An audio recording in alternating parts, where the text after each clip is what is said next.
ओम नमो भगवते वासुदेवाय। ओम नमो भगवते वासुदेवाय। ओम नमो भगवते वासुदेवाय। ओम अज्ञानतिमिरान्धस्य ज्ञानाञ्जनशलाकया चक्षुरुन्मिलितं येन तस्मै श्रीगुरुवे नमः। नमो विष्णुपादाय कृष्णप्रेष्ठाय भूतले श्रीमते भक्तिवेदान्तस्वामिनिति नामिने। नमस्ते सारस्वती देवे गौरवाणी प्रचारिणे निर्विशेषशून्यवादी पाश्चात्यदेशतारिणे। जय श्री कृष्ण चैतन्य प्रभु नित्यानंद श्री अद्वैत गदाधर शिवासादि गौर भक्तवृंद। हरे कृष्ण कृष्ण कृष्ण हरे हरे, हरे Ram Ram Ram Hare Hare.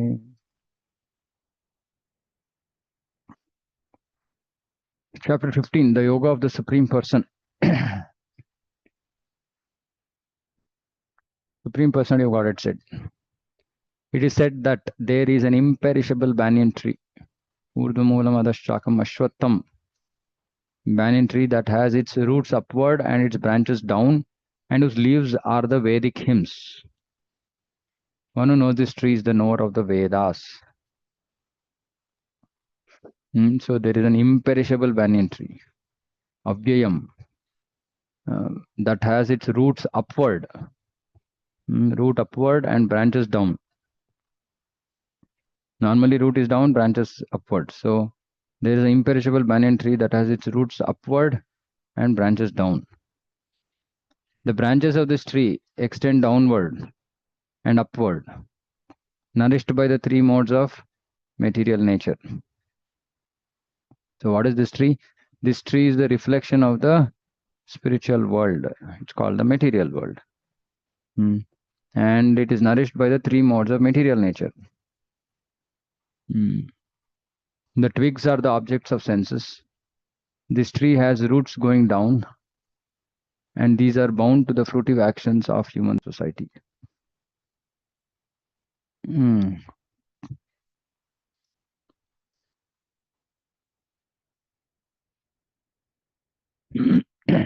After the discussion on the importance of Bhakti Yoga, one may question, what about the Vedas? It is explained in this chapter. The purpose of Vedic studies to understand Krishna.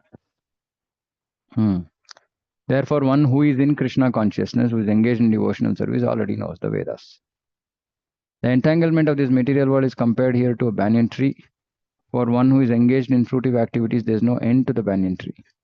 He wanders from one branch to another, to another, to another.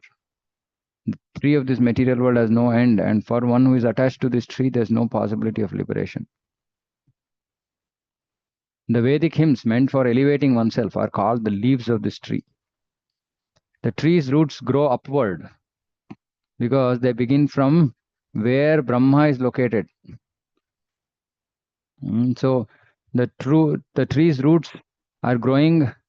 The tree's roots grow upward because they begin from where Brahma is located. If one can understand this indestructible tree of illusion, then one can get out of it.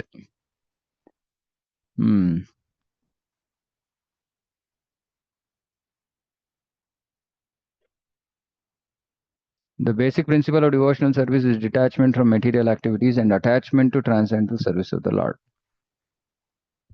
The process of breaking attachment to the material world is discussed in the beginning of this chapter. The root of this material existence grows upward. So it is said that they begin from where Brahma is located and the roots grow upward.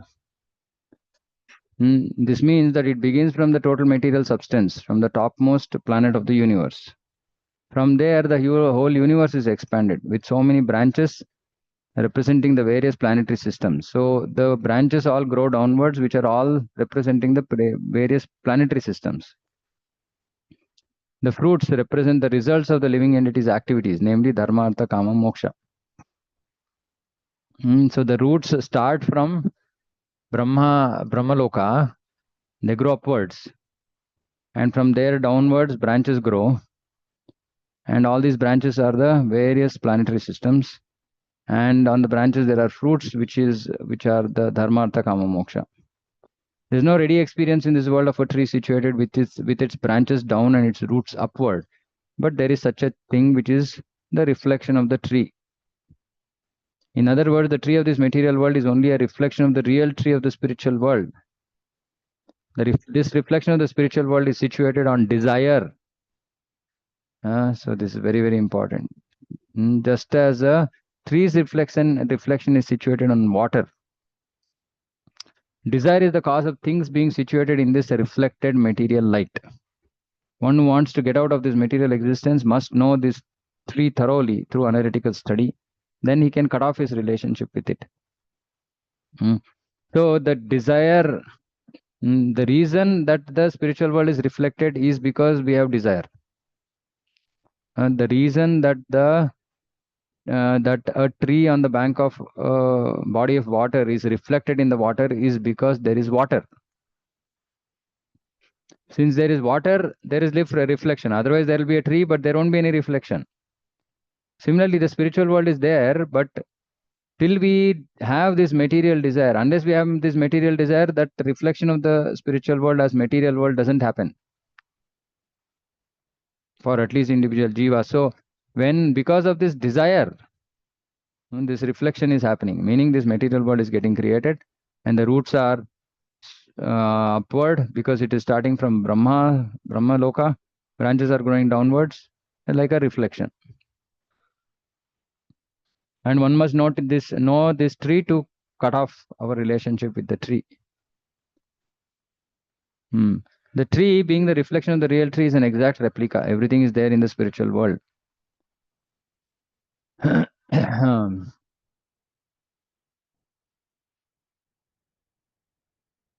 if Brahman is the center of all manifestations, then this material world is a manifestation of the center by 180 degrees, and the other 180 degrees constitute the spiritual world. So you think that Brahman is that point of conjunction, or in the point where material world meets the spiritual world. So top 180 degrees is spiritual world, bottom 180 degrees is material world. So material world is the perverted reflection. Perverted means that it is reflected and it is shaking. So it gives a different image altogether. It doesn't look like the original image. But it is there because there is the original image.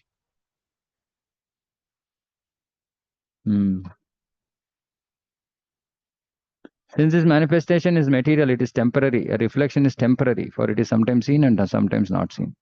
But the origin from whence the reflection is reflected is eternal. The material reflection has to be cut off. When it is said that a person knows the Vedas, it is assumed that he knows how to cut off the attachment. If one knows that process, he actually knows the Vedas. One who is attracted in the Karma Kanda, he is attracted by the green leaves, beautiful green leaves of the tree. He does not exactly know the purpose of the Vedas.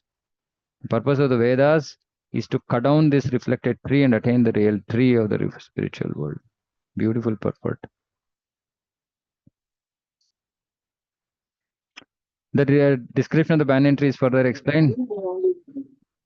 Its branches spread in all directions. In the lower parts, there are variegated manifestations of living entities, all the different species. These are situated on the lower parts of the branches, whereas on the upper parts are higher forms of living entities, demigods, Gandharvas, many other higher species of life. As the tree is nourished by water, so this tree is nourished by the three modes of material nature. Sometimes we find that a tract of land is barren for want of sufficient water, and sometimes the tract is very green. Similarly, where particular modes of material nature are proportionately greater in quantity, the different species of life are manifested. So the upper planetary systems are because of mode of goodness, middle planetary systems are because of mode of passion, and then lower life forms and lower planets because of ignorance. The twigs of the tree are considered to be the sense objects. By development of the different modes, we develop different senses, and by senses, we enjoy different varieties of sense objects. Okay. The tips of the branches are the senses, which are attached to enjoyment of different sense objects. The twigs are this tanmatras, which is Parsha, Rupa, Gandha, etc. The subsidiary roots are attachments and aversions, which are byproducts of different varieties of suffering and sense enjoyment. The tendencies toward piety and impiety are considered to develop from these secondary roots. The real root is from Brahmaloka, and the other roots are in the human planetary systems. After one enjoys the results of virtuous activities in the upper planetary systems, he comes down to this earth and renews his karma. This planet of human beings is considered as karma bhumi, field of activities.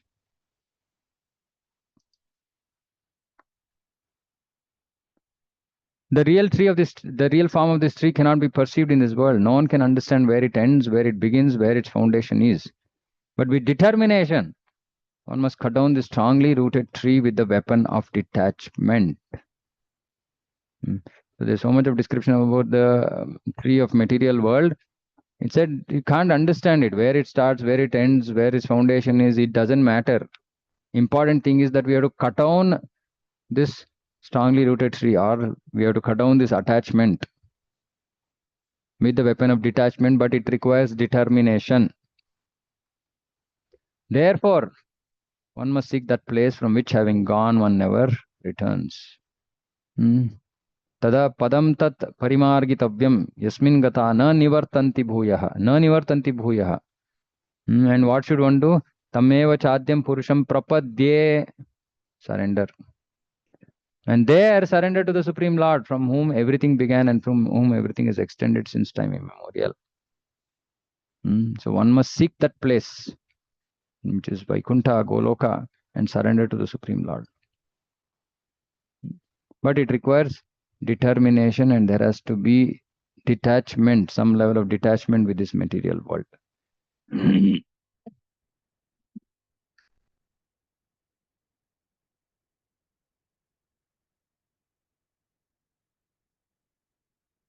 Asanga is very important because the attachment for sense enjoyment and lording over material nature is very strong. And very, very important. You know, we are all, some devotees, they have so much lording over propensity that they can't even properly, explicitly or very clearly even say pranams or dandavat pranams. So much of lording over mentality. So this pranam, dandavat pranam, the idea is to actually surrender, to bring us down to situation saying that, okay, I'm not the Lord. I am sevak. I'm servant. But there is some devotees I've seen, they just say Hare Krishna, nothing. After that, no, nothing is coming out of the mouth because they are not ready to say pranam, dandavat pranam. So much lording over, right? And then I know of one devotee, I came to know that that devotee is become completely silent because apparently he has difference of opinions with his wife, and wife is very aggressive. But she doesn't understand. She doesn't know maybe that she's aggressive. But this is that lording over. So all of us have these propensities and we have to curb them. Why should we lord over? So we have to understand that this is actually, first is sense enjoyment, that is lower platform. Then next is boss, becoming boss. We should give up that. Therefore, one must learn detachment by discussion of spiritual science. Now, even if after discussion of spiritual science, if this lording over has not gone, that means that our knowledge is waste. It is useless. What is the use of knowledge if it doesn't create transformation? What is the use of knowledge if one becomes arrogant? Then it's useless. So one must hear from persons who are actually in knowledge. And as a result of such discussion in the association of devotees, one comes to the Supreme Lord. Then the first thing one must do is surrender. Now, before one can surrender to the Lord, he has to give up his lording over. If he is lording over, how will he surrender to the Lord? He will not surrender to Lord, he will not surrender to authorities, he will not surrender. He is just still in enjoyment mode, in lording over mode.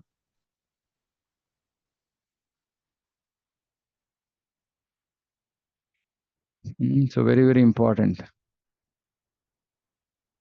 निर्माणमोहाजितसङ्गदोषा आध्यात्मनित्या विनिवृत्तकामाः द्वन्द्वैर्विमुक्ता सुखदुःखसंज्ञैर्गच्छन्त्यमूढा पदमव्ययं तत्. Very nice verse. Hmm? Nirmana moha. One who is free from false prestige, moha, illusion. Jita sanga dosha, dosha sanga, false association, wrong association, faulty association. He is overcome that. He is free from faulty association, meaning of karmis. So one has to be free from false prestige. I am something in this world. One has to be free from that illusion that I am this body, I am this mind. One has to be situated in the platform that I am the soul, part and parcel of Krishna, eternal servant of Krishna, and give up Sangha, dosha, faulty association. Then Adhyatma Nitya, who understands the eternal, who are done with material lust, Vinivritta Kamaha, done, disassociated, Vritta, Vinivritta Kamaha, and Dvandvair Vimukter, freed from dualities of happiness and distress. Gachanti Amudaha, Amudaha, Mudaha means bewildered, Amudaha means unbewildered. What is that unbewildered situation? Padam Abhyayam, eternal situation, which is the Supreme Person, and to attain to that eternal kingdom, he unbewildered. Prabhupada is adding this. He knows how to surrender unto the Supreme Person.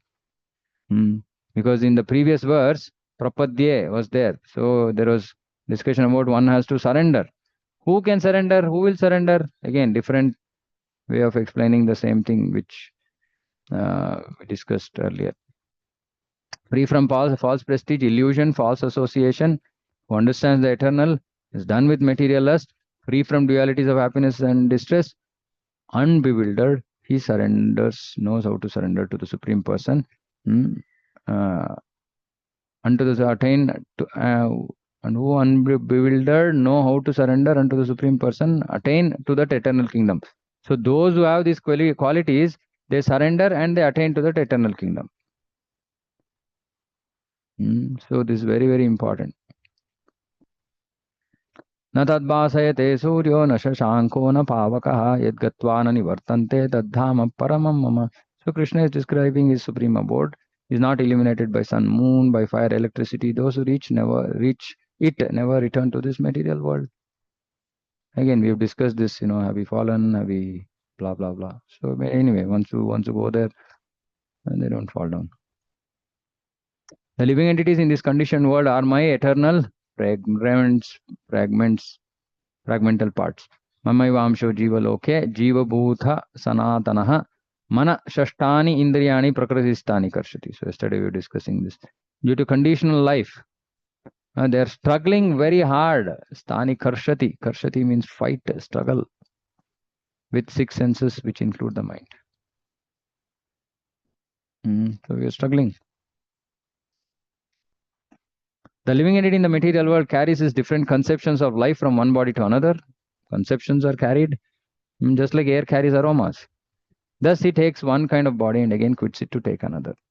So this is just the process of rebirth, taking birth again, carrying all the conceptions of life from one body to another via the mind, intelligence, and false ego. These are all the misconceptions. All the misconceptions are there here. But unfortunately, it is these misconceptions only which are carrying the soul to another gross body. So the misconceptions continue.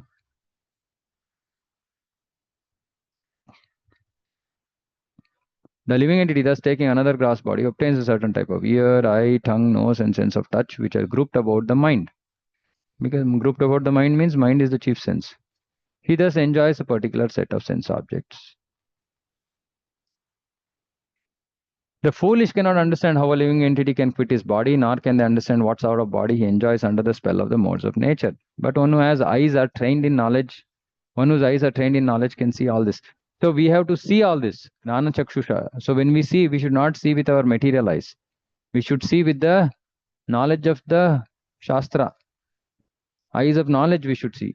Om Agnana Timirandasya Gnananjana Shalakaya Chakshurunmilitam Mena. So once we get transcendental knowledge, our eyes have to get opened. Unmilitam. Right now, that Gnana Chakshu is closed. We are only seeing with Deha Chakshu. We are seeing only with the material eyes. So we have to start seeing the world with Gnana Chakshu. Which means you have to see that every jiva is Atma, and then due to its own desires, it has acquired different types of body and condition. And that we have to somehow help that jiva to come to Krishna. That is the real knowledge. That is how we should see this world. That endeavoring transcendentalists, yoginaha, are situated in self-realization, can see all this clearly. But those whose minds are not developed and who are not situated in self-realization cannot see what is taking place, though they may try. Yeah, so which is true. I mean, people who are non-devotees, they can't understand all this. They don't even know that they have to, they don't have knowledge. They don't have the required knowledge. And even amongst devotees, because of our previous strong conditioning, even though we have the knowledge, we are not able to see. So by process of devotional service, as we get purified, we will be able to see everything in spiritual light. The splendor of the moon, which dissipates the darkness of this world, comes from me. Splendor of the moon, splendor of the sun. The splendor of the moon and splendor of fire are also from me. So everything is coming from Krishna. I enter into each planet, and by my energy they stay in orbit. I become the moon and thereby supply the juice of life to all vegetables.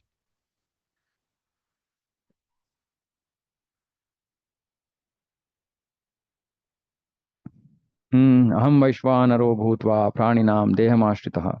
I am the fire of digestion in the bodies of living entities. I join with the air of life to digest the four kinds of foodstuff. So Pachami Annam Chaturvidham. Prana Pana Samayukta. So I join with the air of life, prana. And then, yeah, pana. So there are two vayus here, prana vayu, apana vayu. Then I pachami annam chaturvidham. So if Krishna is not there, no digestion will happen. Sarvasya chaham hridi sannivishto mattasmrutir gnanam aponam cha vedaishcha sarve rameva vedyo vedanta krit veda videva chaham. I am seated in everyone's heart, and from me come remembrance, knowledge, and forgetfulness. Matta smritir gnanam. Matta smritir gnanam apohanam. Smritir gnanam apohanam. Remembrance, knowledge, and forgetfulness. And Vedashcha sarver ahameva vedyo. By all the Vedas I am to be known. Vedanta krit Veda vid eva chaham. Indeed, I am Vedanta krit, the compiler of Vedanta.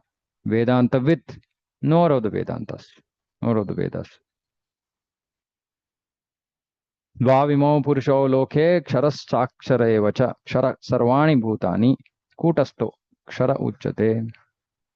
So there are two classes of beings, kshara and akshara. Kshara is fallible, akshara is infallible. In the material world, every living entity is fallible. And in the spiritual world, every living entity is called infallible. Besides these two, there is the greatest living entity, the Supreme Soul, Paramatmeti Udahrataha.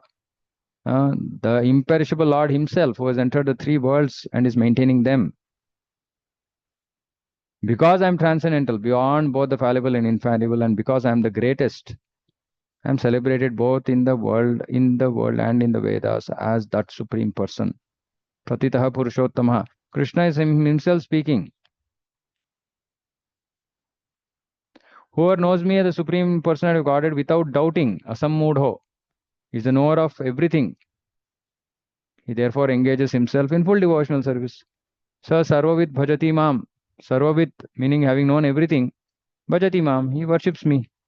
Sarva bhavena, with full feelings. This is the most confidential part of the Vedic literatures, Vedic scriptures. So it is disclosed now by me. Whoever understands this will become wise, and his endeavors will know perfection, because he's going to become a devotee. So what is the most confidential part of the scriptures is to become a devotee and to serve Krishna in full devotional service. So Krishna just explained this whole thing, this spiritual world, material world. Material world is a reflection of spiritual world, and then describes the spiritual world. It is eternal, it is doesn't require sun, etc., etc. And then Krishna talks about the Kshara and Akshara. He talks about his own position, actually, for many verses here. I. So he's talking about himself. And apart from his influence in the material world, then he says, I am the one to be known, and I'm the knower of the Vedas.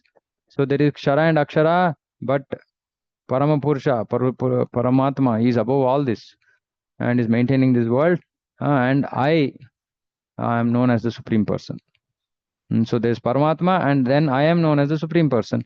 And who knows this? Engage in devotional service to me. Hmm. So here, so he says Paramatmeti Udaharataha. Then he says Pratitaha Purushottamaha. So this personality is called Paramatma. Then and I'm the greatest. And I am called Purushottama. I'm the Supreme Person. And one who knows Janati Purushottama, he Mam. He engages in my devotional service. Okay, any questions on this chapter?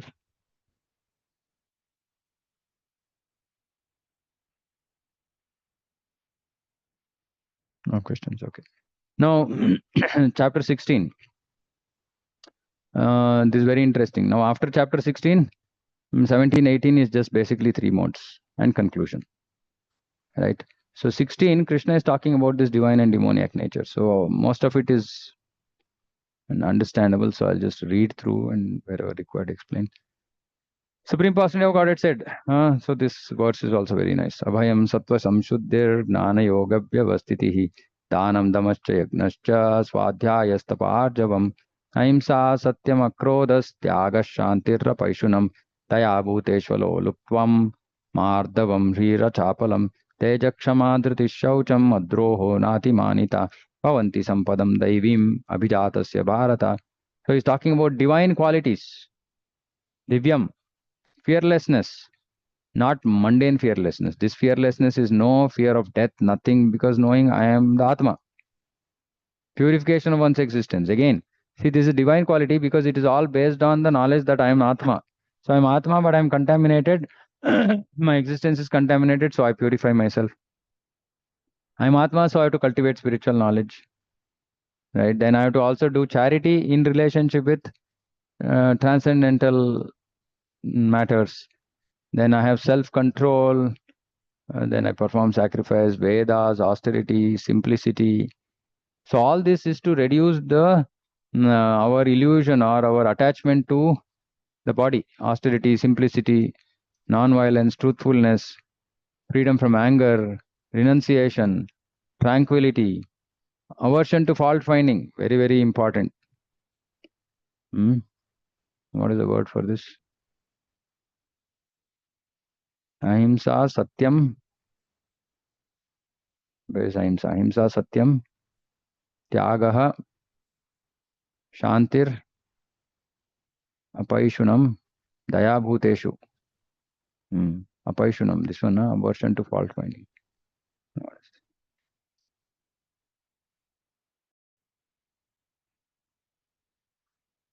Yeah, Apaishunam, aversion to fault finding.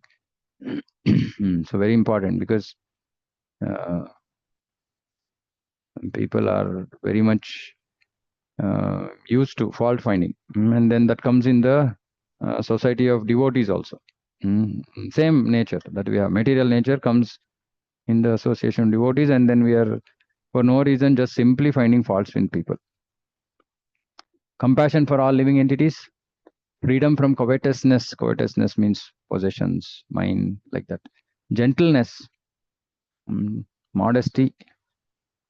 So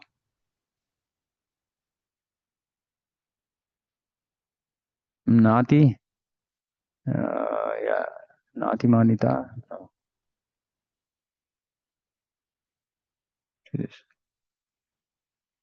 Kshama, forgiveness. Dhruti, Mardavam, gentleness. Shri, Hri, modesty.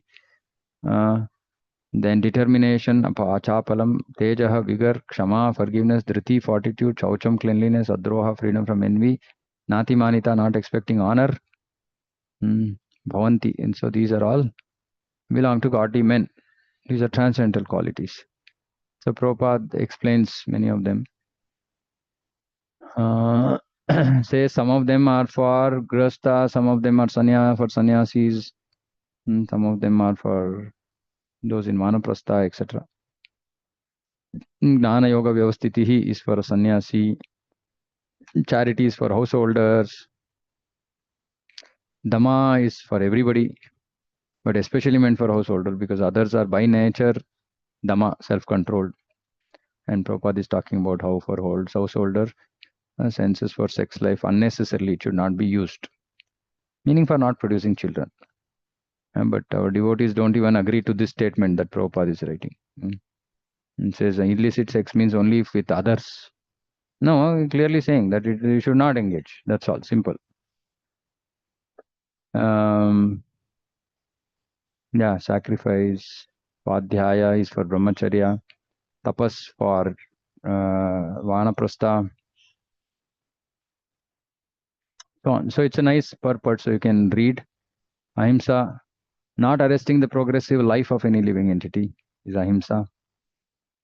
Satyam, akrodha, check anger. Teja, meant for kshatriyas. Shaucham, cleanliness, is meant for everybody. Nati manita is for everybody. And especially Shudras, Kalau Shudra Sambhavaha. So no expecting honor.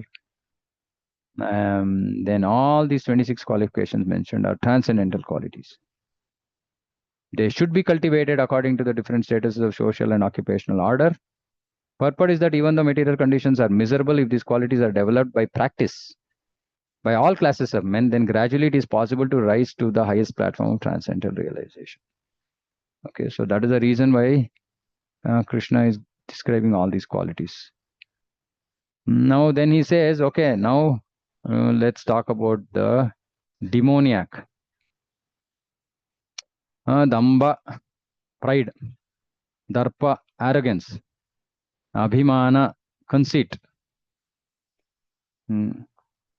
Krodha, anger. Parushyam, harshness. And Agnanam. These are demoniac. Let's see if Prabhupada is described. This no is not described. So pride, because we do something, we become proud. And arrogance is the way one approaches, one speaks. Because of that pride, one becomes arrogant. That we have done something, then we just don't respect others. Then conceit. Conceit is also like some kind of self-centered. Yeah, excessive pride. Okay. Excessive pride. Okay, conceit is excessive pride. Anger, harshness, ignorance, we understand. So harshness also, it's demoniac character. So dambaha, darpaha, then abhimana. Abhimana is excessive pride. Pride, excessive pride, arrogance, anger, harshness, ignorance. Inauspicious. Transcendental qualities are conducive to liberation. Demonic qualities make for bondage. Do not worry, Arjuna, for you are born with divine qualities. So if we have these qualities, then we can be sure that we are bound and we are going to come back again. If we have only transcendental qualities, then we don't have to come back again. They're conducive to liberation. In this world, there are two types of living entities, divine and demoniac. Now, Krishna is going to talk more about demoniac. They do not know what is to be done, what is not to be done. They don't know how to be clean, not proper behavior, not truth. See, cleanliness, not understanding cleanliness is a sign of being demoniac. Unfortunately, Kali Yuga, it's so difficult. People don't have a basic understanding of cleanliness. I've seen in some houses, things are strewn all over the place. Whatever is there is just there wherever it is. And then devotees are engaged in devotional service and they say, we have no time to clean up the house.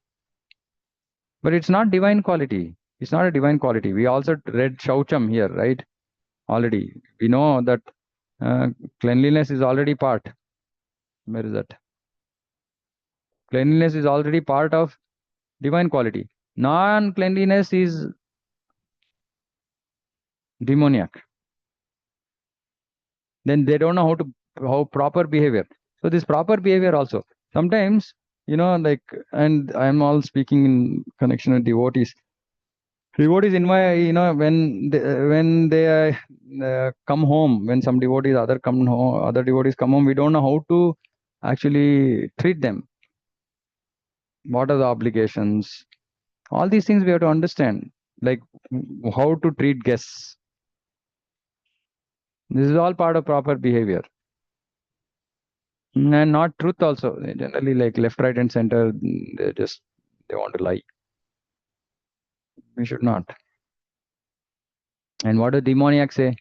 Of course, devotees are not demoniac, but they'll have some demoniac qualities because of lower modes. They say the demoniac, they say the world is unreal, there's no foundation, there's no God in control. It is produced of sex desire, no cause other than lust. Following such conclusions, they were lost to themselves, who have no intelligence. Engage in unbeneficial, horrible works to destroy the world. Taking shelter of insatiable lust and absorbed in conceit of pride and false prestige, the demoniac, thus illusioned, are always prone to unclean work, meaning all ugra karma or very sinful work. So we have to read these verses just to see what is there in us. If there are any of these demoniac qualities, then we have to work to get rid of it, right? So we should not have unsatiable lust, should not have pride, we should not have false prestige, we should not be illusioned, we should not be sworn to unclean work. Sworn to unclean work means I won't do any clean work. We should not be attracted by the impermanent. They believe that to gratify the senses is the prime necessity of human civilization. See, please understand, if devotees also think like this, then how can they be called devotees? So these demoniac, they think that their only goal of life is to just gratify senses. Thus, until the end of life, their anxiety is immeasurable because they want something they're not getting, they're trying hard. Bound by a network of hundreds of thousands of desires and absorbed in lust and anger, they secure money by illegal means for sense gratification. The devotee should not do this. They should not engage in any activity which is illegal, especially for making money, etc. Demoniac person thinks so much wealth I have today, I will gain more. So much is mine, it will increase in the future. He is my enemy, I have killed him. My other enemies will also be killed. I am the Lord of everything. I am the enjoyer. I am perfect, powerful, happy. I am the richest, surrounded by aristocratic relatives. There is no one so powerful and happy as I am. I shall perform sacrifices. I shall give some charity. Thus, I shall rejoice. In this way, such persons are deluded by ignorance. Thus, perplexed by various anxieties and bound by a network of illusions, they become strongly attached to sense enjoyment and fall down to hell. So, and those who go down to hell, these are their qualities. Demoniac, self-complacent, always impudent, deluded by wealth and false prestige. They sometimes proudly perform sacrifices in name only without following any rules or regulations. Self-complacent. So they're just complacent, meaning they just want to do whatever they feel like doing. And they're always the impudent. So what is some difficult qualities to understand? Thinking themselves all in all, self-complacent, not caring for any authority or scripture. And since they do not believe in any authority, they're very impudent. Impudent means what? Arrogant only, right?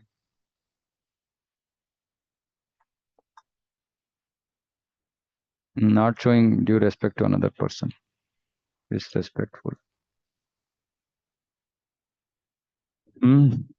Deluded by wealth and false prestige, they sometimes proudly perform some sacrifices. That also nowadays nobody does.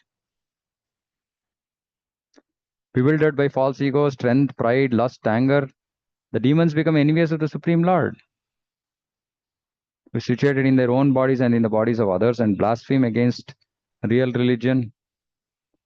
Those who are envious and mischievous, tanaham dvishata kruran. They're envious, mischievous, they're the lowest among men.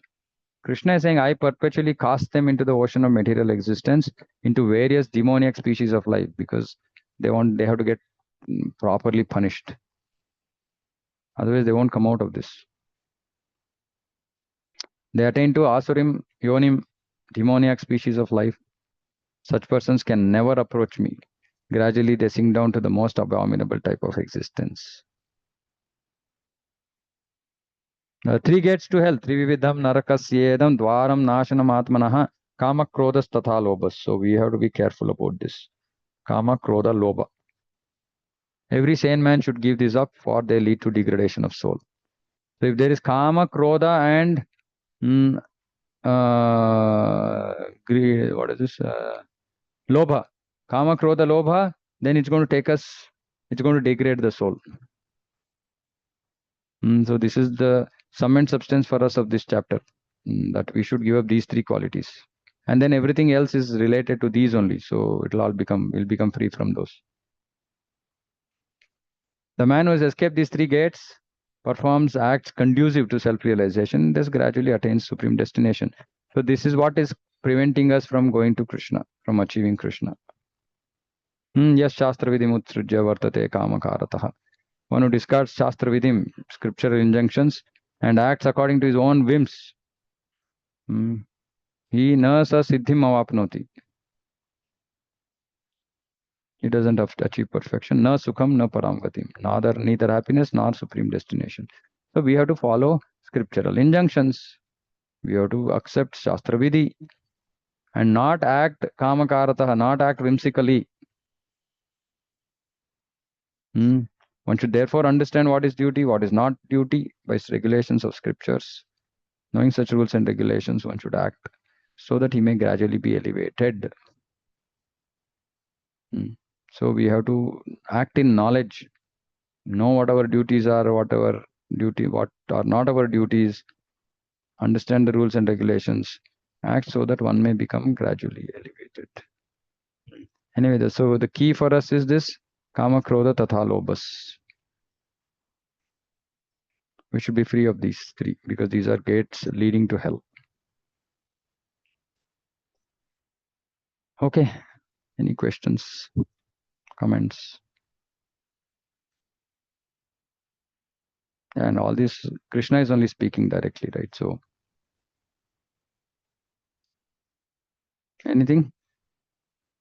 All okay? Scary? Discouraging? No. Krishna is just showing a mirror to us and saying that clean up all this. That's all. Once we clean up all this, then we are ready to go to him. So he's just helping us. We don't have to get discouraged. He's helping us. That's all.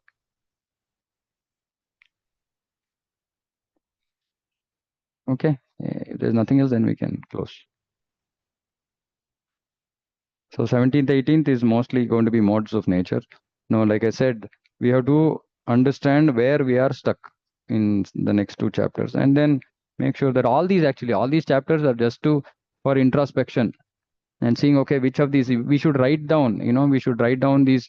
So what one good exercise, like the other exercise that I gave you, I don't know how many of you did.